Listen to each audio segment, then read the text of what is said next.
দেখুন না আমার মেয়ের কাণ্ড, তার মেধা মগজে যেন বিশ্বব্রহ্মাণ্ড।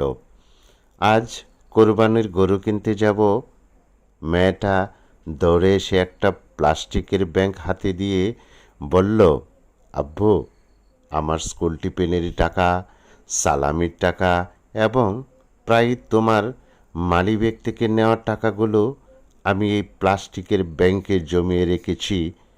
চলো দেখা যাক কত টাকা হয়। আমি শুধু বিস্ময়ে তার দিকে তাকিয়েছিলাম।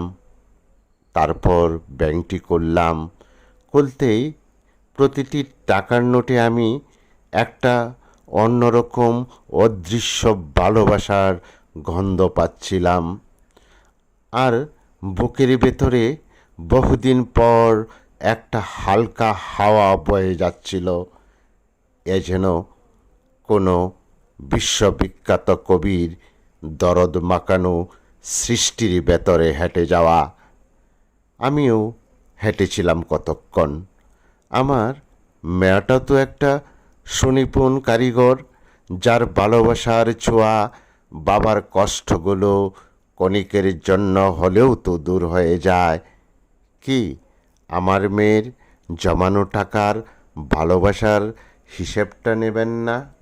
ঘুমপাড়ানির গল্পের মতো আমার মেয়ের গল্পটা হয়তো কোনো রেকর্ড বুকে থাকবে না, কিন্তু একজন বাবার কলিজার রেকর্ড বুকে কতটুকু তোলফাড় করে আজকের দিন না আসলে অজানাই থেকে যেত চিরকাল।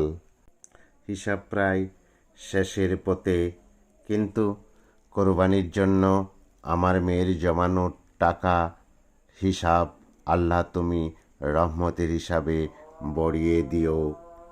সব মিলিয়ে 14,657 টাকা। ভালো থাকবেন সবাই, হয়তো আবার হবে দেখা।